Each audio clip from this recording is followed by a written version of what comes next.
Good evening, friends. Tonight, instead of sharing prayers, I am sharing some philosophy, because that's also a source of wisdom and the guide on how to live life. Now, you may have heard about a philosophy called stoicism. One of the biggest names that comes to my mind is Seneca. The other one is Marcus Aurelius, one of the good Roman emperors. There were 5 of them. He was an orphan and he became the emperor of Rome. And he had this noble philosophy which he shared in his book called Meditations. This is the first book. This is over 10 minutes, I'm letting you know. But this is all great stuff. It's a guide on how to live well. Let's listen. From my grandfather, Verus, decency and a mild temper. From what they say, and I remember of my natural father, integrity and manliness. From my mother, piety, generosity, the avoidance of wrongdoing, and even the thought of it. Also simplicity of living, well clear of the habits of the rich. From my great-grandfather, not to have attended schools for the public, to have had good teachers at home, and to realize that this is the sort of thing on which one should spend lavishly. From my tutor, not to become a green or blue supporter at the races, or side with the lights or heavies in the amphitheatre. To tolerate pain and feel few needs. To work with my own hands and mind my own business. To be deaf to malicious gossip. From Diognetus, to avoid empty enthusiasms. To disbelieve all that is talked by miracle mongers and quacks about incantations, exorcism of demons and the like. Not to hold quail fights or be excited by such sports. To tolerate plain speaking. To have an affinity for philosophy and to attend the lectures first of Bacchaeus, then of Tandasis and Marcianus. To write essays from a young age. To love the camp bed, the hide blanket, and all else involved in the Greek training.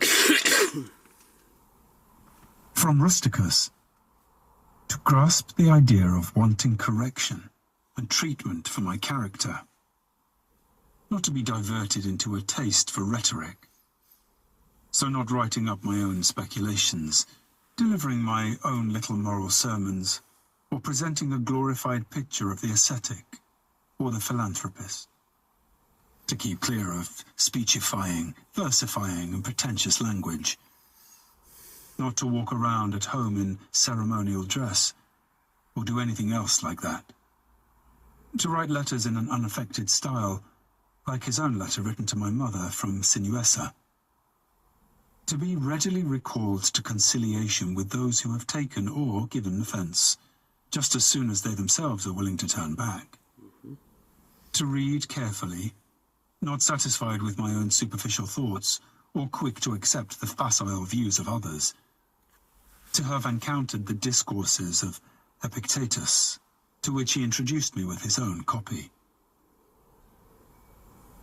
From Apollonius, moral freedom, the certainty to ignore the dice of fortune, and have no other perspective, even for a moment, than that of reason alone. To be always the same man, unchanged in sudden pain, in the loss of a child, in lingering sickness.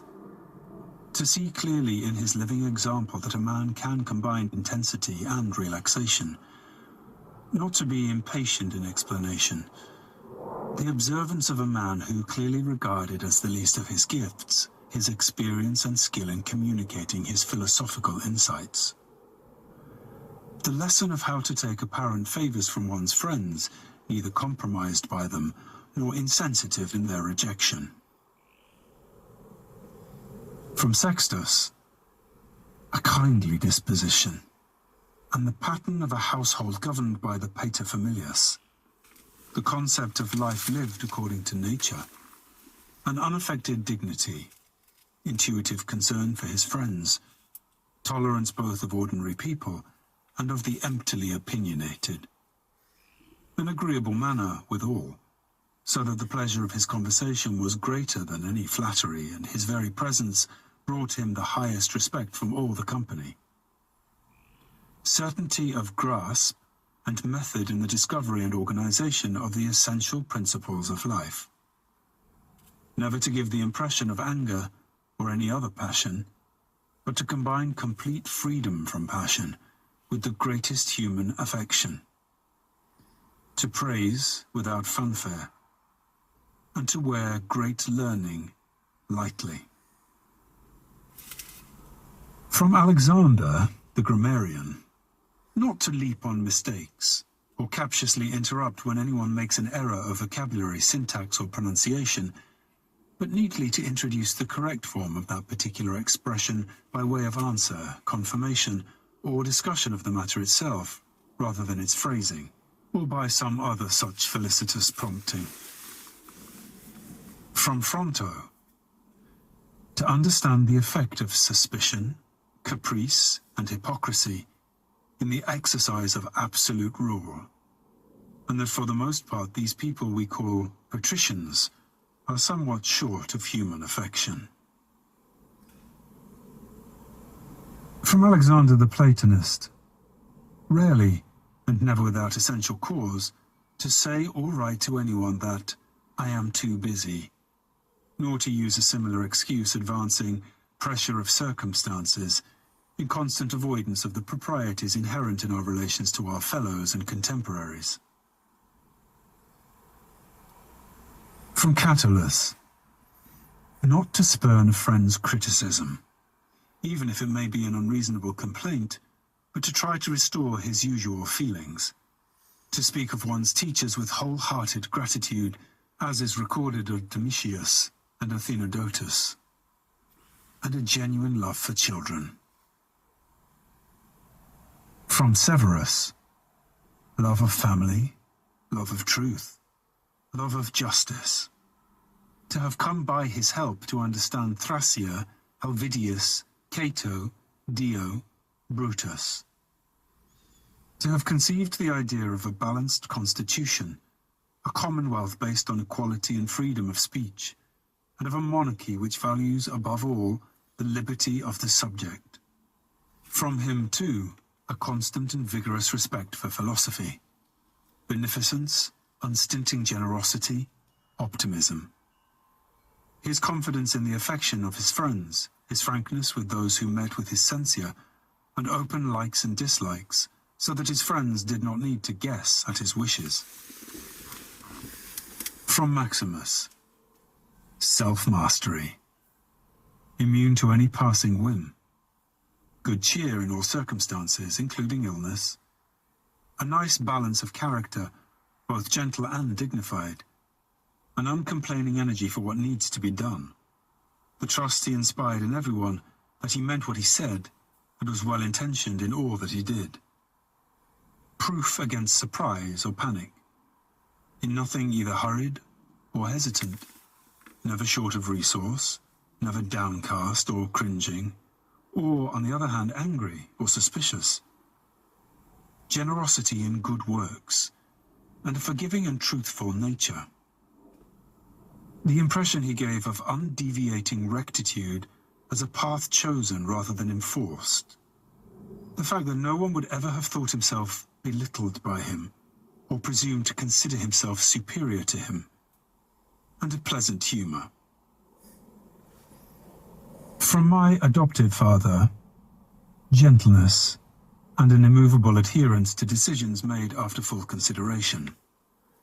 No vain taste for so-called honours, stamina and perseverance, a ready ear for anyone with any proposal for the common good. To reward impartially, giving everyone their due, experience of where to tighten, where to relax.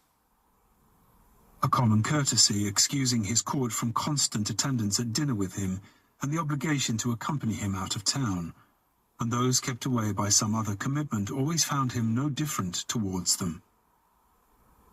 Focused and persistent in deliberation in council, never satisfied with first impressions, and leaving a question prematurely. The concern to keep his friends, with no extremes of surfeit or favoritism. His own master in all things, and serene with it. Foresight for the longer issues and unfussy control of the least detail. The check he put in his reign on acclamations and all forms of flattery. His constant watch on the needs of the empire, his stewardship of its resources, and his tolerance of some people's criticism in this area.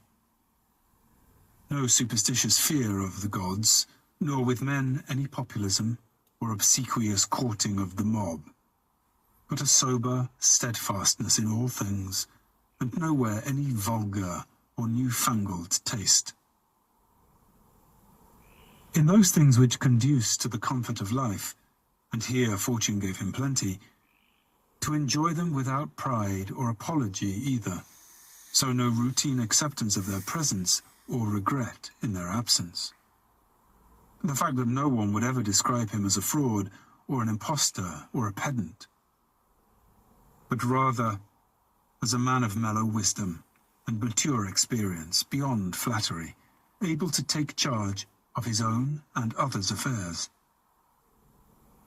Further, his high regard for genuine philosophers. For the other sort he had no hard words, but easily saw through them. Sociability, too, and a sense of humour, not taken to excess. Sensible care of his own body, neither vain nor valetudinarian, but not neglectful either, so that his own attention to himself left very little need for doctors, doses, or applications. Most importantly, his readiness to defer ungrudgingly to those with some special ability. It might be in literary expression, or the study of laws or customs, or any other subject, and to give them his own active support to reach acknowledged eminence in their own specialities. Acting always in accordance with tradition, yet not making the preservation of tradition an overt aim. Further, no liking for change and chance, but a settled habit in the same places and the same practices, to resume instantly after attacks of migraine, fresh again and vigorous for his usual work. Not to keep many matters secret to himself, only a few very exceptional cases, and those solely of state concern. Sense and moderation in such things as the provision of shows, contracting of public works, doles and distributions, the acts of a man with an eye for precisely what needs to be done, not the glory of its doing. He was not one to bathe at all hours. He had no urge to build houses. He was not particular about food, the material and the colour of his clothes, or youthful beauty in his slaves. The fact that his dress came from Lorium, sent up from his country house there, the many details of his way of life at Lanuvium, how he handled the apologetic customs officer in Tusculum, and all such modes of behaviour. Nothing about him was harsh, relentless, or impetuous, and you would never say of him that he broke out a sweat. But everything was allotted its own time and thought, as by a man of leisure. His way was unhurried, organised, vigorous, consistent in all. What is recorded of Socrates would apply to him too, that he could regulate abstinence and enjoyment, where many people are too weak-willed to abstain, or enjoy too indulgently. Strength of character, and endurance or sobriety as the case may be, signifies the man of full and indomitable spirit, as was shown by Maximus in his illness. From the gods. To have had good grandparents, good parents, a good sister, good teachers, good family, relatives and friends. Almost everything. And that I did not blunder into offending any of them, even though I had the sort of disposition which might indeed have resulted in some such offence, given the occasion. It was the grace of the gods that no set of circumstances likely to show me up ever arose. That I was not brought up any longer than I was with my grandfather's mistress, and that I kept my innocence, leaving sexual experience to the proper time, and indeed somewhat beyond it.